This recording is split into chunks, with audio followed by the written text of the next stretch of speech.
it's Andrew Huang. Don't worry, that footage is almost 2 years old. I am not traveling anywhere or seeing anybody or hugging my friends during this pandemic. Did want to let you know about this single that just came out though. It's called Endless. Huge collaboration between me, Il Gates, Alicia, and Ludlow. We made this after NAMM 2019. So January 2019. So glad it's finally out. It goes real hard. Here's a couple clips. I might dose you up just to float you up, let you get swarmed by the drone. Strapped on the base when I bring in that tempest. Bask in the flaming wrecks of plane engines crash. As I stand in the ashes of bone like the blackness of space, my reign is endless. So definitely go stream or download that. There are links in the description. It's out everywhere. Today, we are playing with the big synth.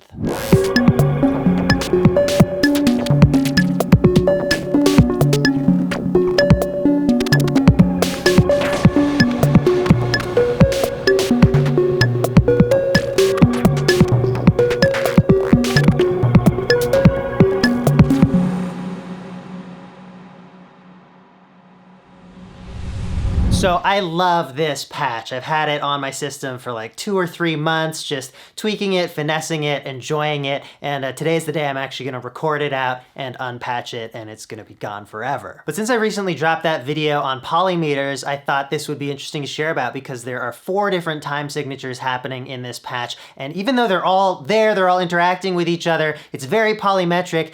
I feel like it doesn't actually come across as more than 1, maybe 2 time signatures. And I thought it would be interesting to explore where that line is between something feeling like it's a different time signature versus just like an added background part with a lot of syncopation. I thought of this fun listening experiment that I want to do with you later in this video. It will be really interesting to see the results from that. But first, I just thought I'd break down this patch, tell you how it came to be. So one of my favorite things to do when I sit down at the modular is to make these glitchy generative beats, and this patch was no exception. It started with something like this.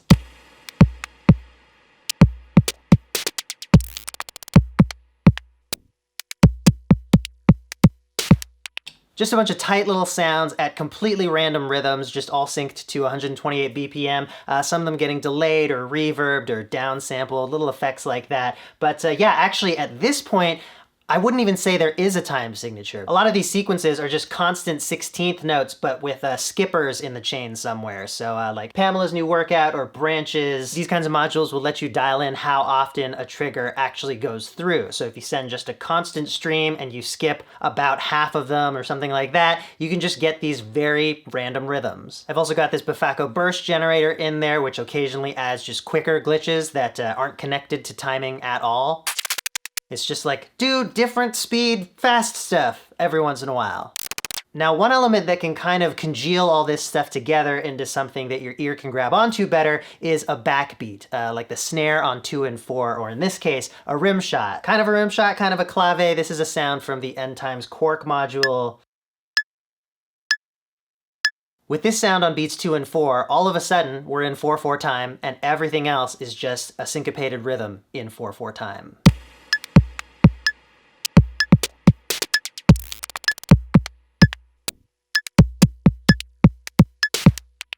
But what if we switch out that backbeat? I'm gonna take out that rim shot and then add in this sequence in 6 that I made with the new Erica Synths Black sequencer. This is either just out or coming out soon. I'm not actually sure. They gave me an early unit, so huge shout out to Erica Synths. It's a sick sequencer. I've got it triggering a snare as well as triggering and modulating this kind of weird wave-folded percussion thing.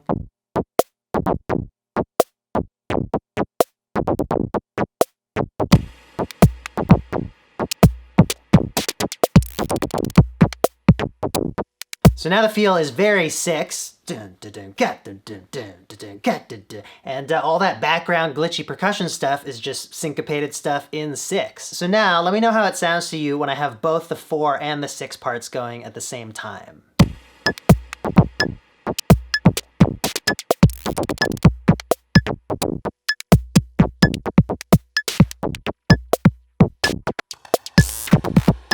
So for me, it's really interesting. I definitely do not hear 2 different time signatures. I hear whichever backbeat I'm paying more attention to, and I can kind of flip back and forth between either that 6 part with the snare drum or the 4 part with the rim shots. Whichever one I'm focusing on, the other backbeat just becomes part of those syncopated accents.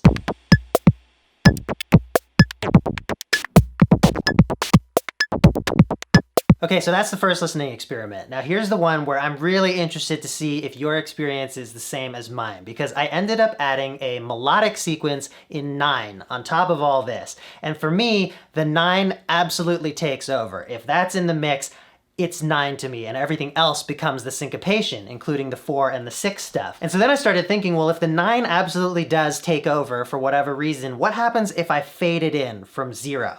Is there a point where it does feel like it takes over, and what is it like in that in-between phase? So I'm just gonna do that for you right now. Let me know how it is for you, and then we'll reconvene and discuss.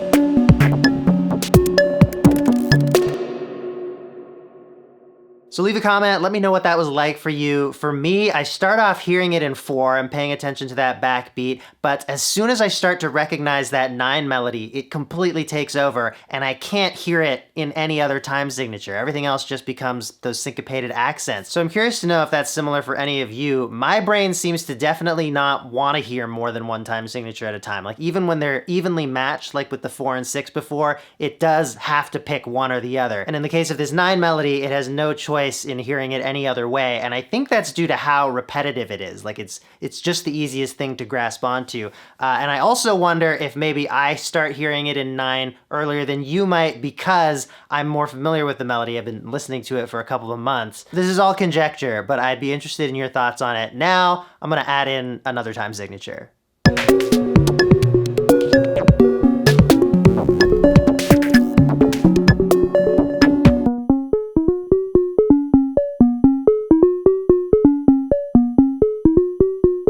So basically what happened here is I realized I had a sequence in 6, in 9, and in 4, so I figured let's just add one more in 20 and we'll have the funny numbers. Here's another place where I'd be interested in your thoughts, because even though I have this sequence in 20, there's a few steps in how I use it that definitely reduce its identity as not only 20, but just a time signature at all. So first of all, even though I was thinking 20 when I programmed this sequence, it takes up 20 16th notes, I think if you were actually gonna notate this particular melody in traditional notation, you would probably do 10-8. 1, 2, 3, 4, 5, 6, 7, 8, 9, 10. 1, 2, 3, 4, 5, 6, 7, 8, 9, 10. Or maybe you do 5-4, I don't know. Time signatures aren't actually a real thing. They're just a way for us to understand music, and there's a lot of times when people would generally agree that there is one time signature that would best communicate a musical idea. But you could notate stuff any way you want, so I don't know if that means like you should or shouldn't get hung up on what the actual time signature is, but they're not real. Maybe you'd want to notate this in 5 for legibility. Maybe I want to notate it in 20 for humor purposes. But no matter how you're notating it or counting it, I definitely start to erode it. So the first thing I do is I take the triggers of this sequence and I run them through branches. Branches is like a probability skipper. So the higher I turn up this knob, the less likely that the triggers will go through.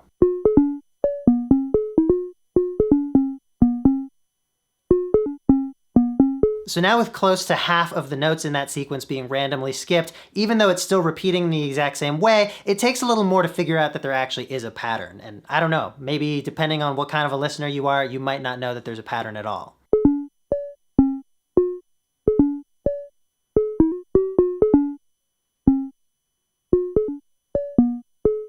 After that, to make the sound a little more interesting and also to make the sequence even more opaque, I added some filter modulation, so now the notes that do still remain kind of drift in and out.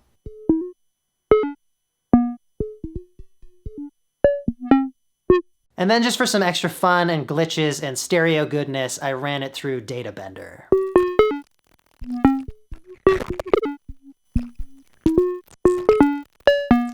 Okay, before we call it for the day, I need to show you my brand new music making app. So sorry to interrupt. I'm from the future. You know the drill. I just came back for the OP1. I remember this video though. It turns out great, and I guess in a few months you're gonna forget the OP1. Okay, bye! Okay. Like I was saying, created my own music app. Well, I had some help from a couple very talented developers. So this is called Flip. It's coming out in a couple days, and it's all about flipping samples. And oh, it's so good. Let me go to the top-down camera setup and show you some stuff with it. So I'll be doing a whole bunch of in-depth videos on Flip. Today, I just want to give you a little taste of what it can do. So it's a sampler. You can import your own sounds. You can record things right into it, or you can go to our store and get different artist packs that we're going to be adding regularly. So to record a sound, it's really easy. You just pick a pad and then record. Record. Then you can trim that here. There's envelope, EQ, 4 different audio effects. So as soon as you've recorded a sound, it's ready to play with. It's even mapped to a keyboard already. Let's get a little beat going. I'm gonna tap tempo. There's gonna be a 1-bar count in when I press record and play.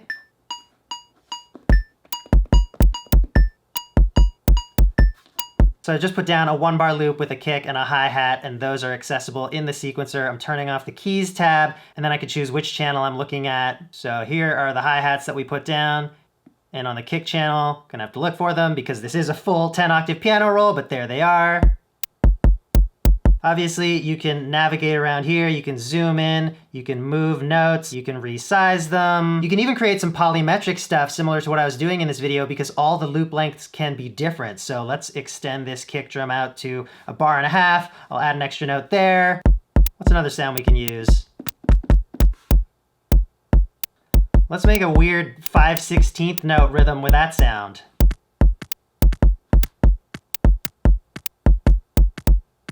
Now each of the sound channels also has 19 automation lanes that you can access here. There's different tabs for them, and then the parameters you select are here. So I'm gonna turn on some of the effects for that final sound that we added. Let's have the filter frequency automated at 1 bar long. Gonna do a 3-beat automation on the delay time.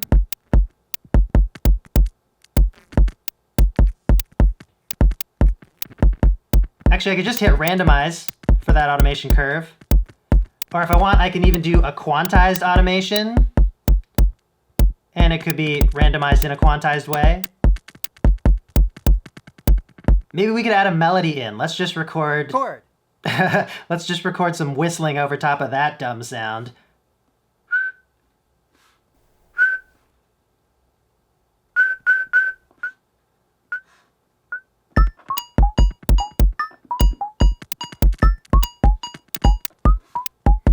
Go to the mixer page here. We can obviously adjust volumes. There's a reverb send. We can pan some stuff. There's a master page where you can adjust that reverb send as well as add some mastering compression or some overall EQ. Bring out some highs maybe. This next page is the song arrangement page, so I can make up to 16 patterns. I can even just drag and copy one to another slot if I want to just create a quick variation, and then I can drag them to this side and put them in whatever order I want. I can reorder them here. If I want to take one away, I just drag it to the trash can, and if I want to clear a pattern, I drag it from the other side of the screen to the trash can. And there's also this export button where you can export your final song order, as well as, if you want, the stems, so each individual track playing through that order. One more page. This is the performance page, so you can still trigger patterns on the fly if you want here, and then also there are 4 performance sliders for adding live effects. I don't want the whistling to be affected by all of the effects, so I'm gonna unassign it in this little pop-up menu, and now let's just have a play with these. So random slider, so it just adds in extra beats. Pitch shifter, reverb send, and low pass and high pass filter. So I hope you can see how easy and fun this is to use. That is Flip. So December 2nd, look for Flip in the iOS App Store. Unfortunately, it's not going to be out for Android yet. If it becomes wildly successful, that would definitely justify the challenge of bringing it to Android. I'll make a video soon about Android versus iOS and how come there's a lot more apps for iOS. It's kind of interesting and unfortunate. So that's it for today's video. Thanks as always for watching, and go stream endless. I'll see you next time.